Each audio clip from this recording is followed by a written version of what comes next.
Let's talk about wood wicks. They have many advantages to cotton. They don't mushroom, they burn slower, the wider flame can actually enhance the scent throw, they're environmentally friendly, and most of all, they just have a cool aesthetic. Although they have many advantages, there can be a bit of a learning curve to using them. Here at Ambush Candle Co., we use wood wicks on the majority of our candles. Let's go over a few ways to mitigate burning problems while using them.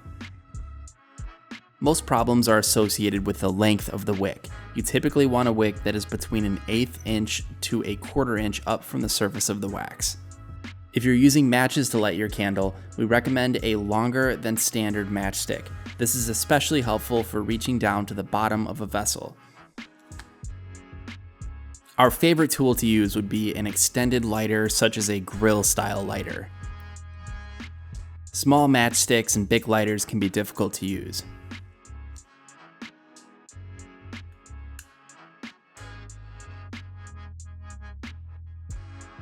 When lighting a fresh wood wick, we like to get one corner started and then light the other corner. This allows the two small flames to meet in the middle.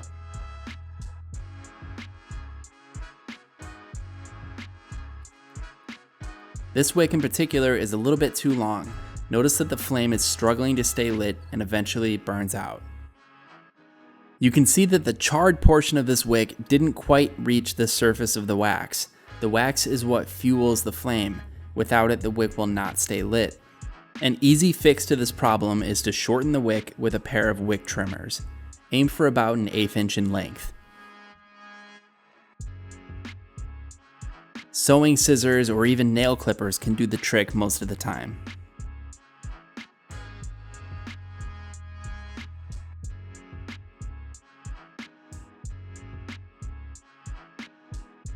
After trimming the wick down, the flame is now positioned close enough to draw up the wax.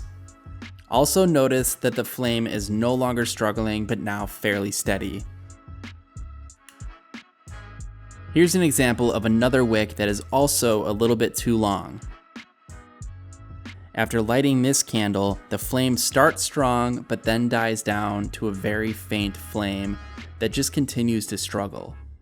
Even though it's holding a flame, notice how much better the first candle is burning after being trimmed. This wick can also be improved with a slight trim. Life is too short for a candle that burns poorly. When you're ready to light a previously used candle, you'll also want to trim the wick or carefully knock off and remove the top layer of charred wood. After that, a previously burned candle typically lights up much quicker than a fresh one. I'm just lighting one corner this time and tipping the candle to allow the flame to work up the wick similar to a matchstick. Here we have a wick that is just a bit too short. Regardless of how long I hold the flame against the wick, it does not want to catch. Because the wick is so short, the wax is actually flooding it as it melts. A quick way to take care of this problem is to remove a little bit of wax. With the candle extinguished, carefully use a paper towel or a cotton ball to soak up some of the melted wax from around the wick.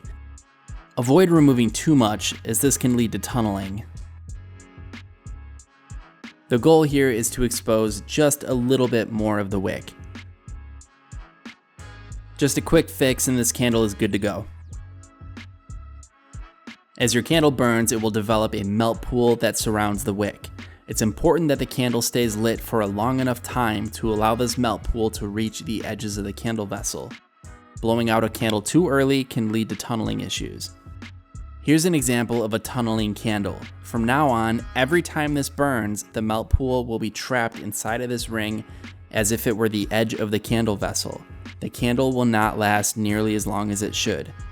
Thankfully, there are a few ways to take care of this problem. Using a heat gun is our go-to method. We recommend using a low setting and placing some paper towel underneath to catch any potential splatters. The goal here is to focus the heat on the outside of the ring.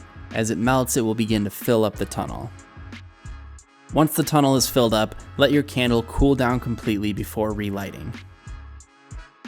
Another way to fix a tunnel or an otherwise uneven burn is by using some aluminum foil. This is an old trick that can help out if you're in a pinch. Start by wrapping your candle with a small piece of aluminum foil. Then push the top of the foil inwards to create a cone shape. Once that's done, light the wick. The idea is that the foil will reflect the heat down to the surface of the wax and help promote an even burn. Once you notice the burn pool is evened out, blow out your candle and remove the foil after it's cooled down. This candle has an uneven burn that may lead to some tunneling. As you can see, the left side of the burn pool reaches the edge, but the right side does not. If this happens, rotate your candle 180 degrees. There's a good chance that the surface your candle is on is not level. I hope this quick video helps out with any problems you may have. If you have any further questions, you're always welcome to reach out to us at info@ambushcandleco.com.